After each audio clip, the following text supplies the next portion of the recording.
Hello everyone, welcome back to the channel. I'm Terry and today we're going to go over tires, the different types as well as some safety concerns that you may need to know about.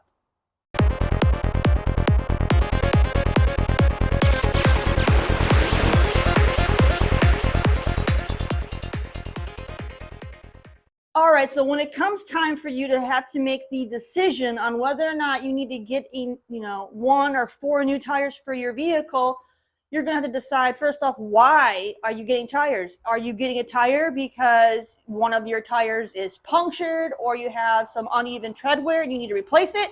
Or are you looking to get a potential upgrade to increase the performance of your vehicle? One of the main factors that I personally look into, as well as many others, is budget. How much are you looking to spend on tires? Again, are you simply just buying one tire and you're going to make sure that matches what you have on?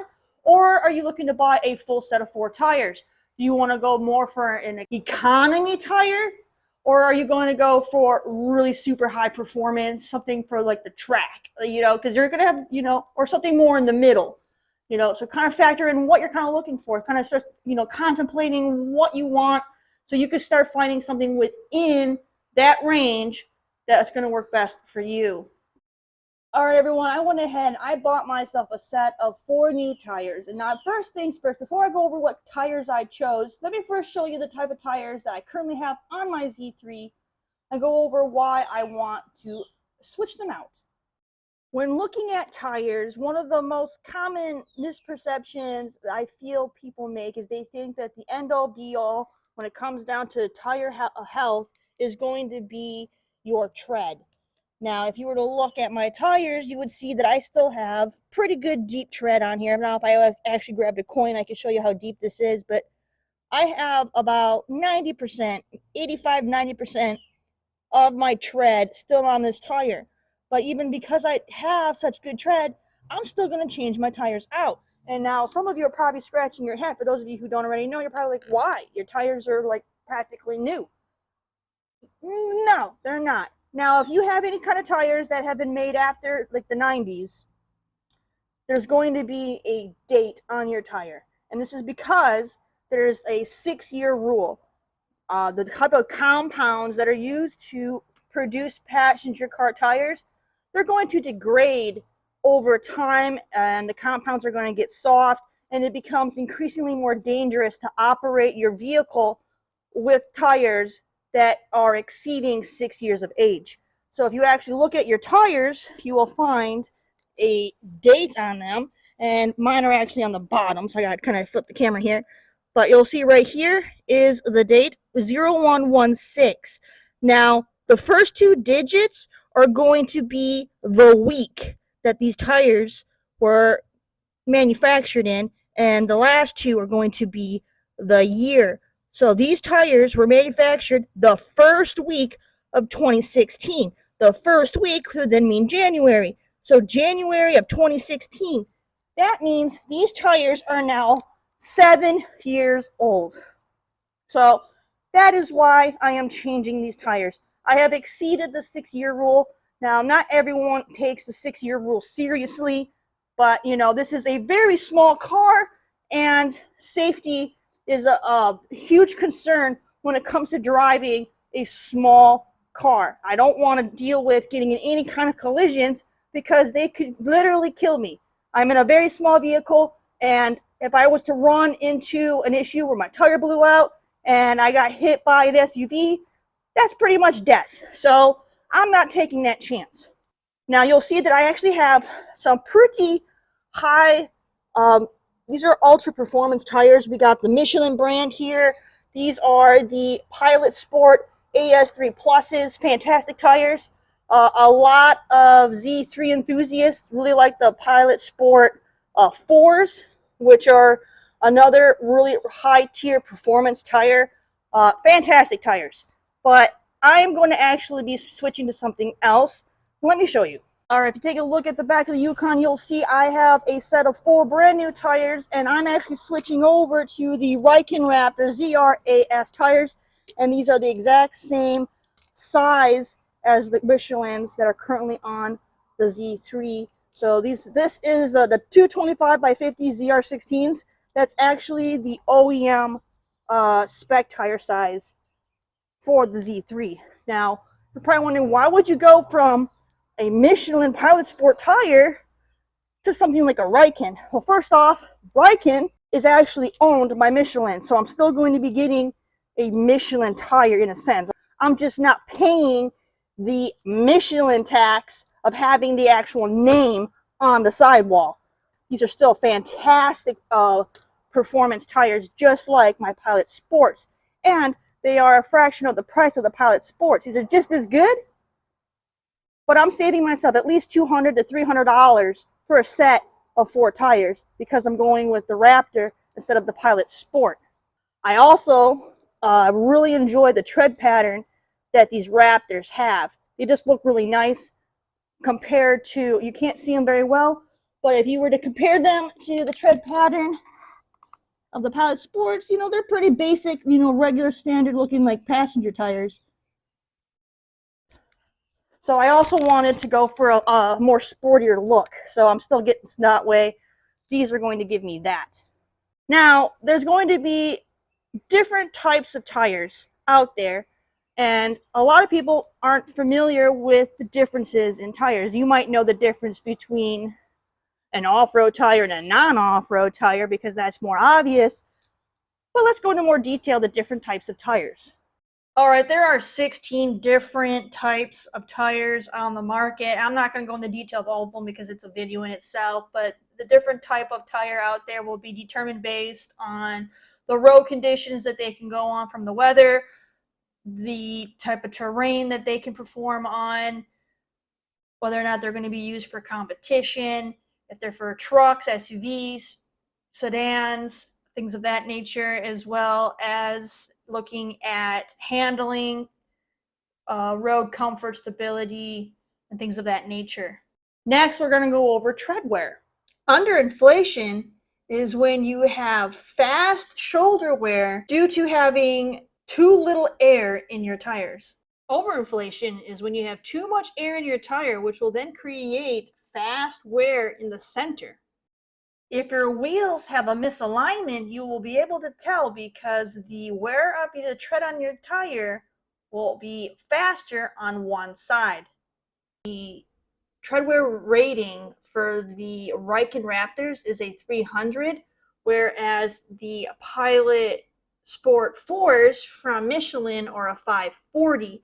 Now, keep in mind, I have 3 pluses, so the rating on that would be slightly lower than the 4s.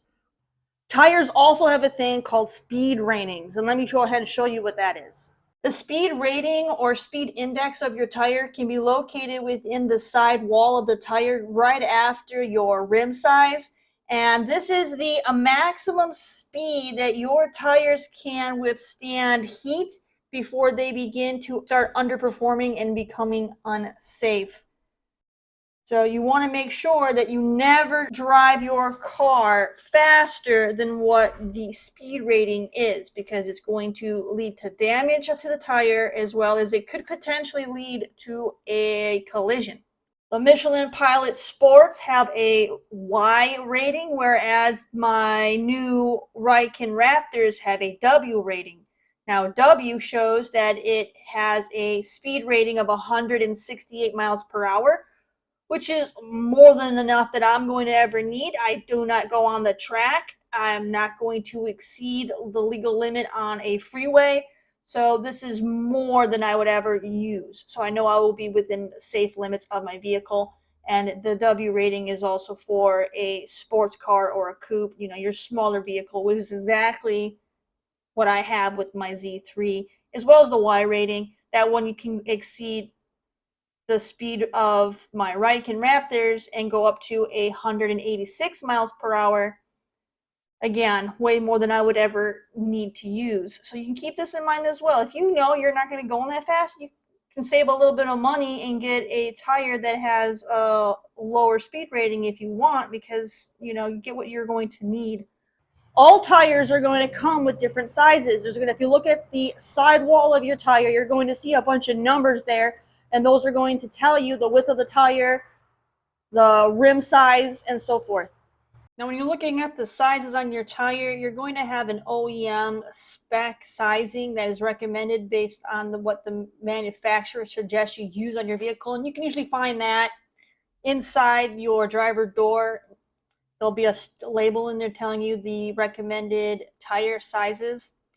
Now, if you also look at the sidewall of your tire, you'll see a big grouping of numbers. The first group of numbers is going to be the width for your tire. The second grouping will be the profile, so essentially how high the tire goes from the rim, away from the rim. And then you'll have your rim size, so that way you know the actual diameter of your wheel. Now that you'll want to match up to the current rims that you have on the car, or you can, if you're looking to do an upgrade, you can, buy some new wheels and make sure you get the right size to match. As you increase the width of the tire, keep in mind you may need wheel spacers. You also have to keep in mind that if you are upgrading to different sizes outside of the OEM, this is also going to be a factor on your speedometer. And what I mean by that is if you are increasing the size of your tire, your speedometer could say you're going 50 miles per hour, for example. In reality, you could be going 3 or 5 miles per hour faster or slower than what your gauge is actually reading. The next number is your load index for the tire itself, and that load index rating will then tell you what the carrying capacity in pounds is for the vehicle. And this is going to be in regards to the maximum air pressure of the tire, how much it can withstand before it is going to be damaged from overloading the tire itself. Now, for example, the Riken Raptors have a load rating of 92. So that means that that one tire can support 1,389 pounds. And then if you were to multiply that by 4, we have 5,556 pounds for the maximum carrying capacity for the vehicle. So you just want to make sure you don't ever overload that. Now, that's something that you won't really have to worry about too much for a car. But if you're let's say you have a truck or something where you're going to be hauling, then you need to keep that in mind so that way you don't put too much weight and overload your tires. Something that I like to consider when purchasing tires is I want to look at what are the best brands currently as well as the worst brands. So that way I can potentially try to find what I'm looking for within one of the better brands, so I don't get myself into a situation where I don't know what I'm looking at and I get something that may have a lot of issues currently from the manufacturer. And then lastly, you need to decide on installation. Now, are you going to be installing these tires yourself at home, or are you going to go and take your car to a pro to have them, take care of it, and make sure everything is done correctly? Now, there's no right or wrong way, of going about this. If you want to go ahead and do it yourself, you definitely can do that. There's lots of methods on how to do that. Just keep in mind, if you don't have all the right equipment, it's going to be a lot more dangerous to try to fit your tire on your wheel and to get that bead sitted right. Also, you may not be able to properly balance the tires on the wheel, things of that sort. So if you know you don't have the right tools for the job, it is not a bad idea to take it to a trusted tire shop in your area. All right, now that you all have a great understanding of the different types of tires that there are available on the market, let's go to the tire shop and get my new Raptors put on my Z3. All right, everyone, I'm here at my local tire shop about to get my Rikens put on, and then we'll go ahead and drive the Z back home. All right, the Z3 is almost ready to go into the bay, but the technician that came out can't drive manual, but I have been assured that there are 4 guys here that can drive it manual, so I'm just waiting for them to get the right technician for the job.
back home. I apologize. I don't have a camera mount, so I wasn't able to film the actual drive home. But let me tell you, this was the smoothest car ride I have ever had with this car since I got it. And I've only had this car for a year.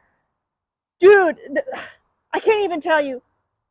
When I've had, since this entire ownership of having this car, it's always had a very shaky steering wheel. And I've done tests. I've jacked up the car. I've done the test to check to see if I had issues with my tie rods or my control arms or bushings or bearings or anything like that.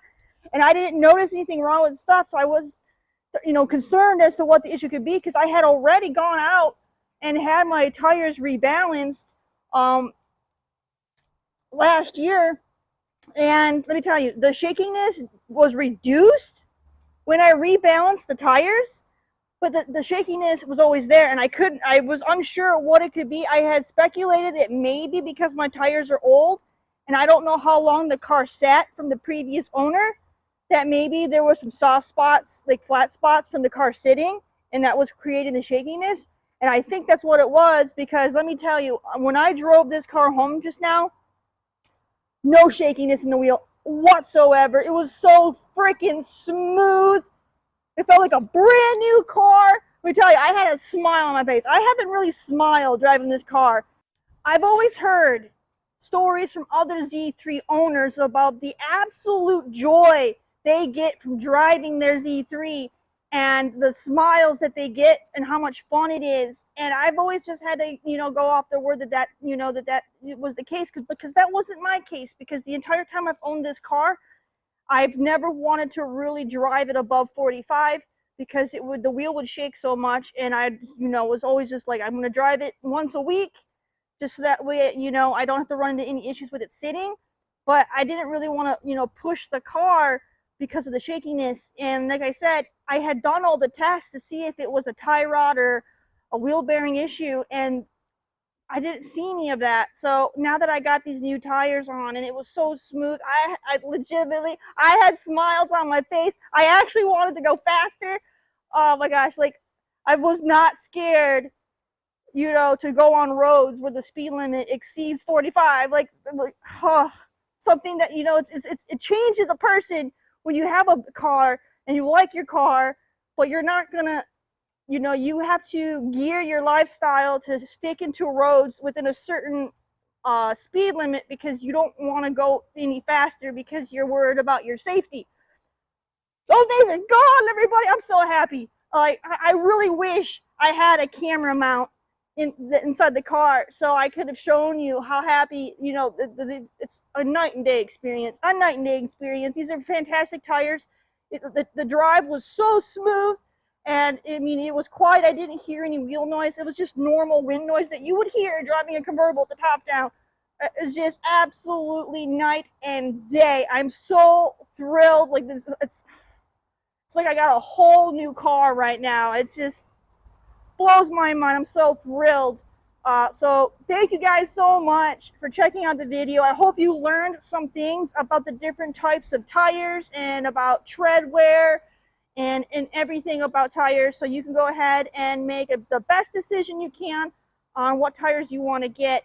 And because let me tell you right now, a lot of Z3 enthusiasts are going to tell you, you have to get the really nice Continentals, or you have to get the Pilot Sport Michelins. Yes, those are fantastic tires. I'm not about to say anything down or negative about those tires, but let me tell you, if you want to be a little bit more conservative with your wallet, these Riken Raptors right here, these are legitimately fantastic tires. I am so pleased with this purchase, and I'm looking forward to driving my car a lot more now that I'm not worried about it shaking and rattling itself off the road. So, such a great experience. So thank you guys again for being with me on this journey and learning some more things, and I hope to see you all again real soon. Make sure you don't forget to check out my Instagram at CoolCatTerri.